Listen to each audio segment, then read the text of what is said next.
Hello students, आज मैं आपको पीएच से रिलेटेड मात्र 10 क्वेश्चन कराने वाला हूं, जिसका प्रैक्टिस आप अभी करने वाले हैं, जिसकी बहुत ज़्यादा संभावना है कि वो पीएससी में एसीएफ में पूछ लिया जाएगा, क्योंकि मेरा एक्सपीरियंस ये कहता है कि इससे बाहर के कॉन्सेप्ट आने के संभावना बहुत न के बराबर है।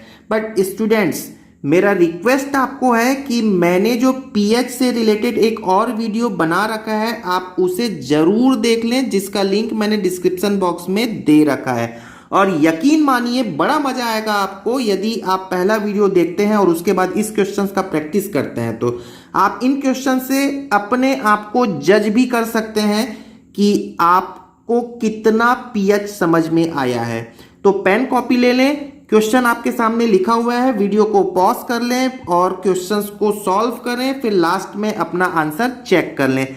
अभी मैं 10 क्वेश्चन कराने वाला हूं, जिसमें लास्ट के 2 क्वेश्चन थोड़े टफ होंगे। सारे कॉन्सेप्ट उसमें अप्लाई होने वाले हैं, इसलिए आप लास्ट तक वीडियो को देखो ताकि लास्ट के 2 क्वेश्चंस आपको अच्छे से समझ में आए, जिसमें एक क्वेश्चन मैं आपको एज अ असाइनमेंट देने वाला हूं।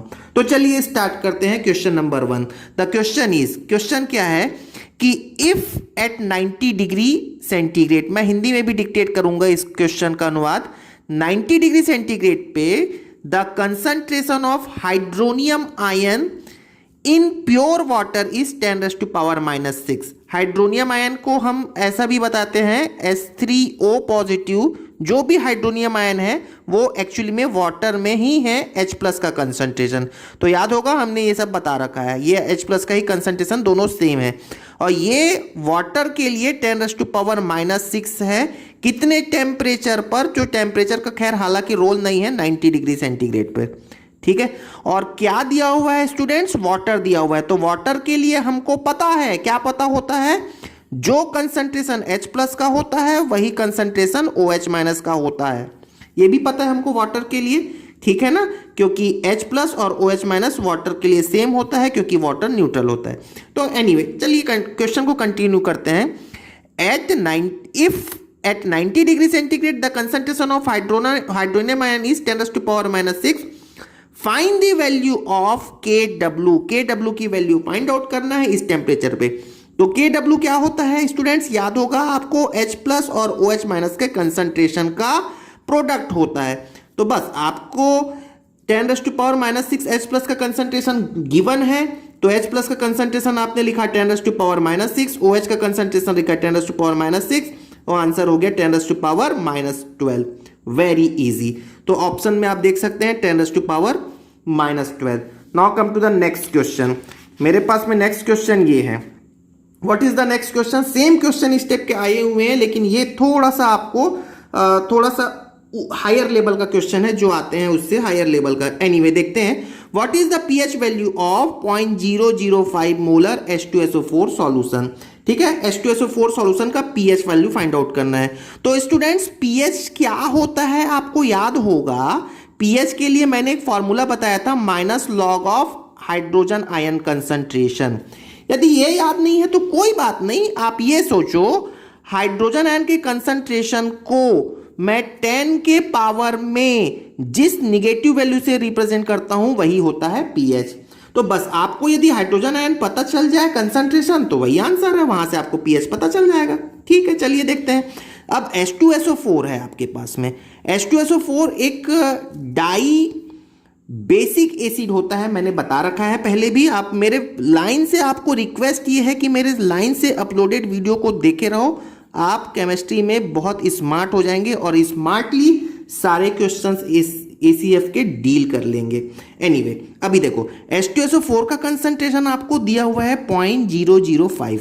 तो ये आपको नोन है 0.00005 मोलर, आपको कंसंट्रेशन नोन है।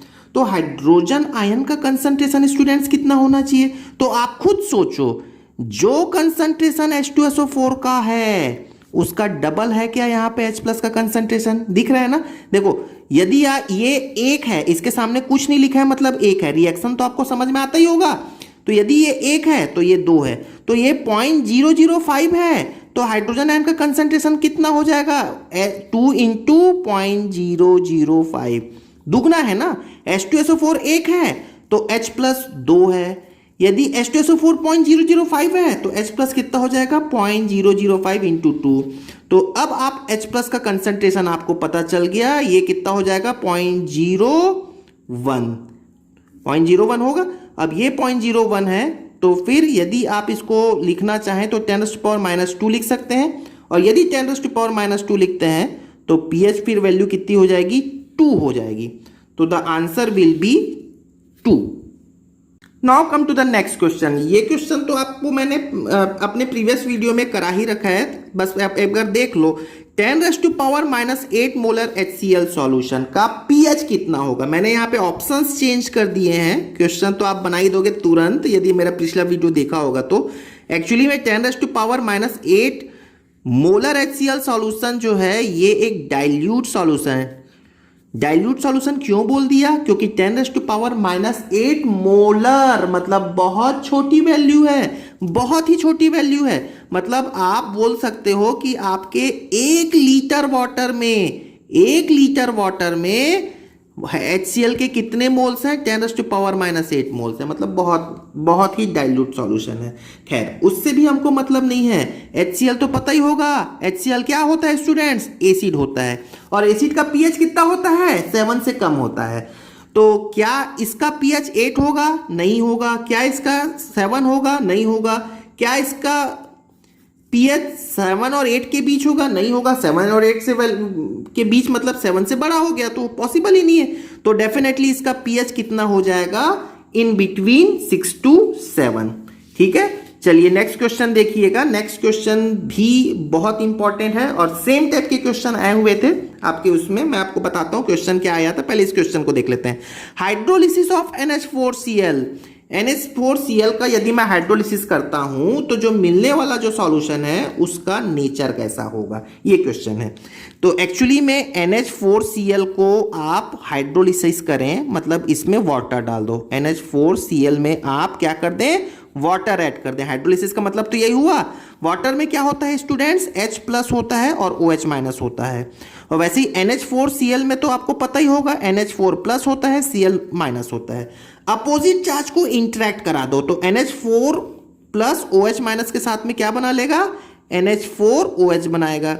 और साथ ही साथ क्या मिलेगा? H प्लस Cl माइनस के साथ में क्या बनाएगा? HCl बनाएगा। मतलब मैंने NH4Cl पे वाटर डाल दिया तो मुझे ये मिल गया। इस सॉल्यूशन का नेचर क्या होगा, यही तो पूछा है। तो आपको ये पता होना चाहिए स्टूडेंट्स, ये होता है एक स्ट्रॉन्ग एसिड। ये मैंने बता रखा है अपने एसिड बेस वाले कॉन्सेप्ट में। ये होता है स्ट्रॉन्ग एसिड, और NH4OH ये बेस है, और वो भी कौन सा बेस है? ये एक वीक बेस है। चलिए मैं भी इसमें बता देता हूं कि आप ये सोच रहे होंगे सर हम कैसे पहचानेंगे एक एसिड और बेस, कौन से वीक है कौन से स्ट्रॉन्ग है। तो उसका कॉन्सेप्ट मैं बता रहा हूं, पर इस क्वेश्चन को पहले फिनिश कर लें। अब खुद सोचो आप, स्ट्रॉन्ग एसिड और वीक बेस का सॉल्यूशन है, तो सॉल्यूशन का ओवरऑल नेचर कैसा होगा? एसिडिक होना चाहिए ना। स्ट्रॉन्ग एसिड है तो एसिडिक होगा। तो answer will B acidic. Clear हो गया? अब मैं आपको एक बात बोल देता हूं, आप लर्न कर लें। आपको मैं बोलता हूं मेरे पास में ऑर्गेनिक एसिड, ठीक है, ऑर्गेनिक एसिड। ऑर्गेनिक एसिड क्या हो गया? जिसमें कार्बन हो, जैसे CH3COOH, HCOH, बेंजोइक एसिड, ये सब ऑर्गेनिक एसिड। इसके अलावा याद रख लो बस, HCN plus H2CO3 carbonic acid, HCN, ये सब क्या है स्टूडेंट्स? ये हैं वीक स्टूडेंट्स, वीक एसिड है स्टूडेंट्स। ठीक है, इसके अलावा जो भी एसिड है H2SO4, HNO3, जो भी एसिड है इसके अलावा, वो क्या है? Strong acid. तो all organic acid, HCN, H2CO3, these are weak acid. और बोल देता हूं मैं अब स्ट्रॉन्ग के लिए, याद रखना, don't forget this, very important. Alkali metals आपको पता है क्या? थोड़ा तो पता होगा मुझे लगता है। एल्कली मेटल्स और alkaline earth metal, S block के मेटल्स, या आप याद रख लो एस ब्लॉक के मेटल्स, इसके बारे में भी मैं बताऊंगा अपने आने वाले वीडियो में। तो इस मेटल्स के जो हाइड्रोक्साइड्स हैं, like suppose NaOH, CaOH whole twice, ये सभी क्या होते हैं, ये होते हैं स्ट्रॉन्ग बेस। ठीक है, तो इसके अलावा जो भी बेस है वो होगा वीक बेस। क्लियर हो गया? तो ये थोड़ा सा एक एक्स्ट्रा इंफॉर्मेशन था आपके लिए। फटाफट से नेक्स्ट क्वेश्चन करते हैं। और हर बार मैं आपको बोल रहा हूं क्वेश्चन को सॉल्व करने के पहले, मतलब मेरे बताने के पहले खुद से सॉल्व करो। तो ये क्वेश्चन तो डायरेक्टली फॉर्मूला बेस्ड है। pH is equal to minus log of hydrogen ion concentration, correct relation पूछ रहा है। H ion is equal to 10⁻⁻ pH, अभी मैंने थोड़ी देर पहले बताया।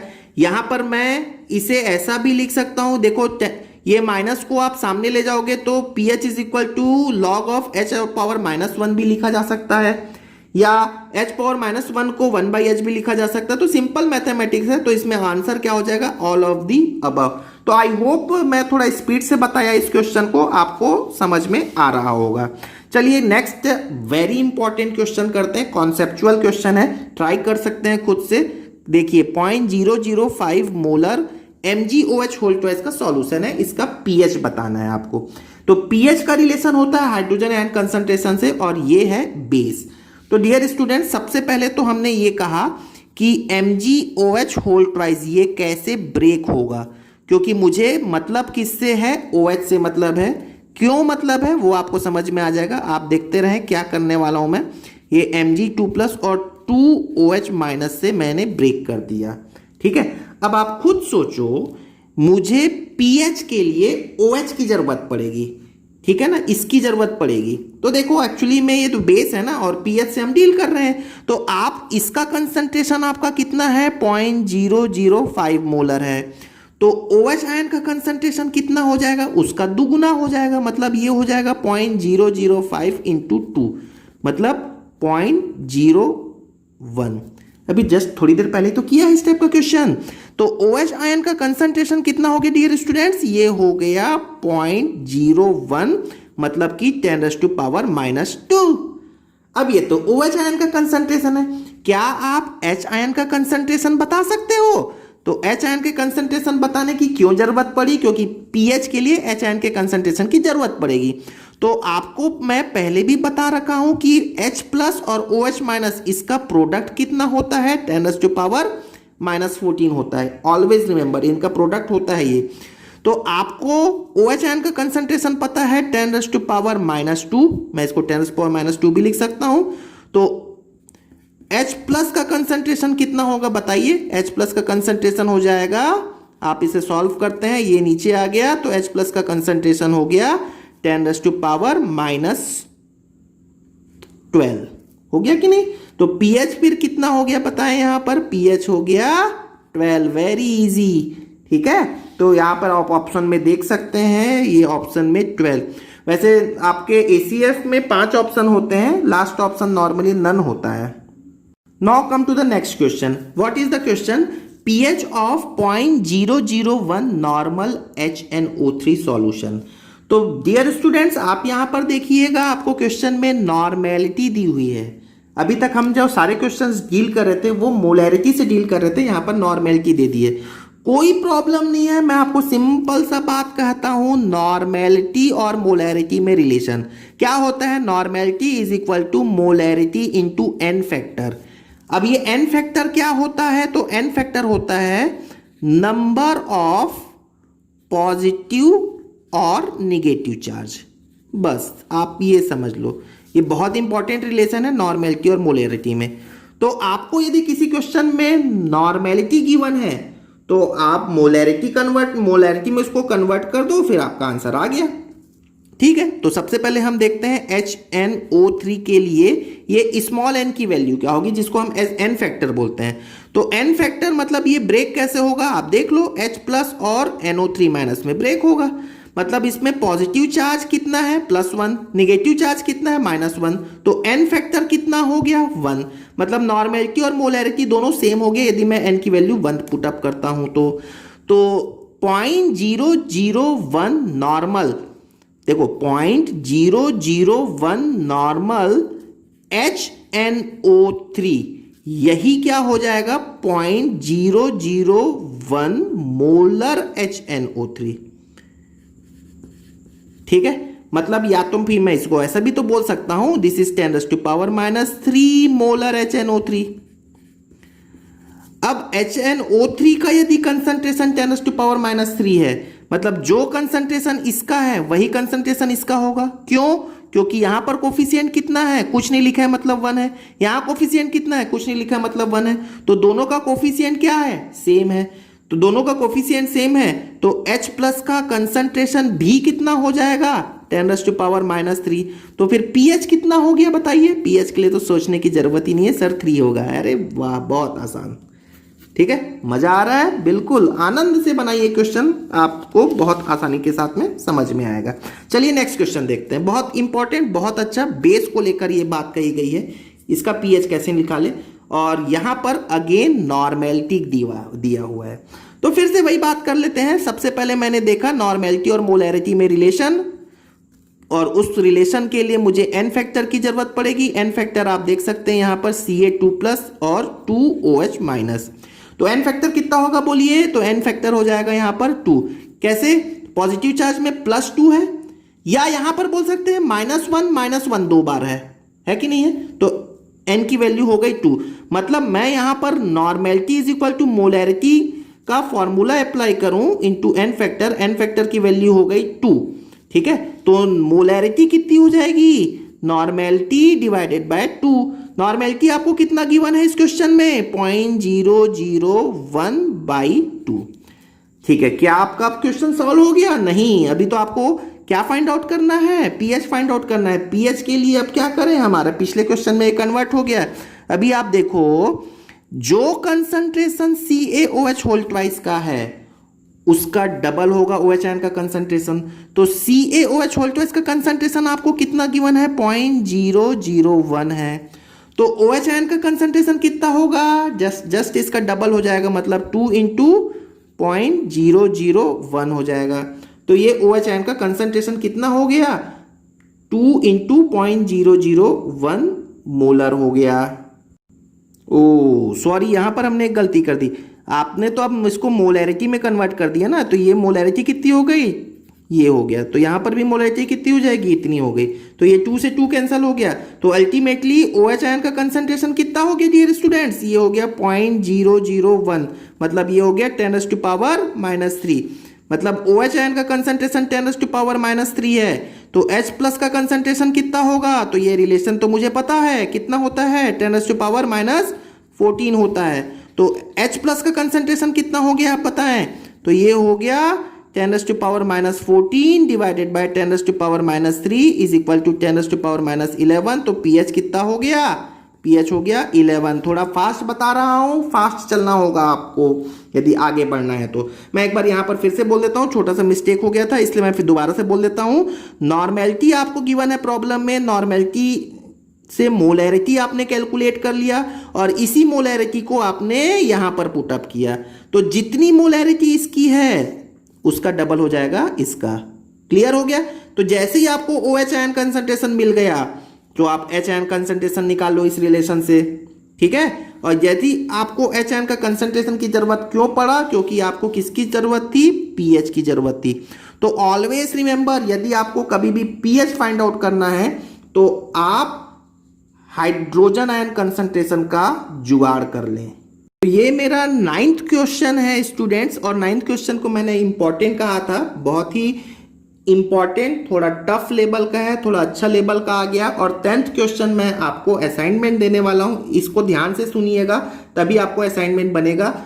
और असाइनमेंट को आंसर आप मुझे कमेंट करके बताने वाले हैं। तो देखिए क्या है यहाँ पर।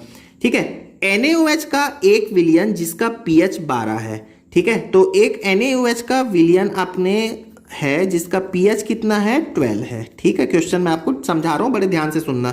ठीक है, इसका 500 विलियन बनाने के लिए, मतलब इस सॉल्यूशन का जो वॉल्यूम है वो है 500 ml। ठीक है, तो मिलाने के लिए कितने भार, मतलब ग्राम में NaOH की आवश्यकता होगी। मतलब मुझे यहां पर NaOH घोलना पड़ेगा कि नहीं घोलना पड़ेगा। ठीक है, घोलना पड़ेगा। तो NaOH का कितना भार मैं इसमें घोलूं 500 ml विलियन में कि मेरा जो pH है वो 12 आ जाए। तो ये क्वेश्चन है। ठीक है, तो आप ध्यान देखो यहाँ पर ये भी दिया हुआ है NaOH का मॉलिक्यूलर मास दिया हुआ है 40 ग्राम पर मोल। तो डियर स्टूडेंट्स, हमने ये पहले भी बता रखा है सॉरी, यदि आपको pH नोन है तो आपको हाइड्रोजन आयन कंसंट्रेशन नोन है। तो कितना हो जाएगा हाइड्रोजन आयन का कंसंट्रेशन 10⁻⁻12 हो जाएगा। अब यदि आपको हाइड्रोजन आयन कंसंट्रेशन नोन है तो OH आयन कंसंट्रेशन भी पता चल जाएगा। अभी मैंने 3-4 बार बता दिया तो 10⁻⁻2 हो जाएगा। ठीक है, तो ये OH आयन का कंसंट्रेशन 10⁻⁻2 हो जाएगा, ये मुझे पता चल गया। अब आप खुद सोचो NaOH से आपको क्या मिल रहा है, आपको मिल रहा है Na+ और OH-। अब उल्टा सोचो, अभी तक हम यहां ये दिया होता था उसके हेल्प से OH- फाइंड आउट करते थे। अब इस क्वेश्चन में OH- गिवन है इनडायरेक्टली 10⁻⁻2। यदि आपको OH 10⁻⁻2 ये गिवन है तो NaOH कितना होगा, ये भी तो 10⁻⁻2 होगा। मतलब अब आपको NaOH की मोलैरिटी पता चल चुकी है। कितनी मोलैरिटी है, तो लिख देता हूं मैं, molarity of NaOH, molarity of NaOH कितना है बताइए, कितना मोलर हो गया, 10⁻⁻2 मोलर। और मोलर का मतलब क्या होता है, ये मोलर का मतलब भी तो बता चुका हूं मैं, क्या होता है, मोल पर लीटर। मतलब 1 लीटर में 10⁻⁻2 मोल, ऐसा भी बोल सकते हो 1 लीटर, या 1 लीटर मतलब कितना ml, 1000 ml। तो 1000 ml में कितने मोल, 10⁻⁻2 मोल, है कि नहीं है। बहुत सिंपल हो गया ना, मोलर मतलब मोलैरिटी, मोल पर लीटर, 1 लीटर में इतने मोल, कितने मोल, 1 लीटर या 1000 ml में इतने मोल। तो आपको क्वेश्चन में कितना ml बनाना है, 500 ml बनाना ना, 500 ml का वो वॉल्यूम है।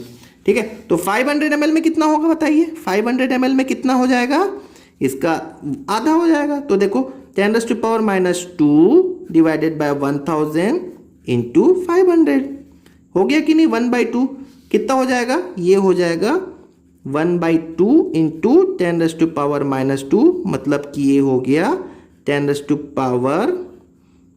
सपोज या 10 इसको ऐसा बोल सकते हैं 0.5 इंटू 10⁻⁻2 या 5 इंटू 10⁻⁻3।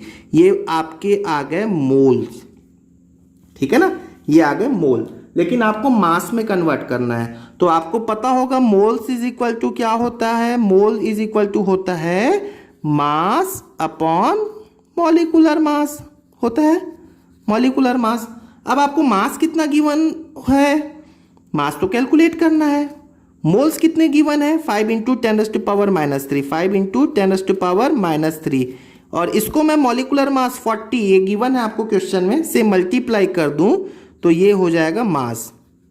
तो ये कितना हो गया, 4⁻20 इंटू 10⁻⁻3। मतलब आपका आंसर कितना हो गया, मास कितना आ रहा है बताइए, तो मास हो गया 0.2 ग्राम।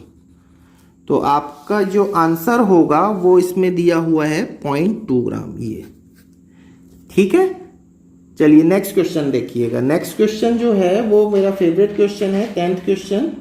ये मेरा 10th क्वेश्चन है, बहुत ही अच्छा क्वेश्चन है। जस्ट इसका अपोजिट में क्वेश्चन एक बार डिक्टेट कर देता हूं, आप इसको बनाने वाले हैं खुद से। 4 ग्राम ऑफ NaOH, जस्ट उल्टा क्वेश्चन है, 4 ग्राम NaOH दिया हुआ है। इसमें इसके पहले क्वेश्चन में तो NaOH का मास कैलकुलेट करना था, इसमें मास गिवन है, वॉल्यूम गिवन है, और यदि 4 ग्राम को 1000 ml या 1 लीटर सॉल्यूशन बनाते हैं तो उसका pH कितना होगा। तो इसका आंसर आप कैलकुलेट करें खुद से और मुझे कमेंट करके बताने वाले हैं। तो आई होप आपको सारी बातें समझ में आ गई होंगी, और यदि आपको वीडियो पसंद आया हो तो ज़रूर इसे लाइक करें, सब्सक्राइब कर लें। Thank you very much.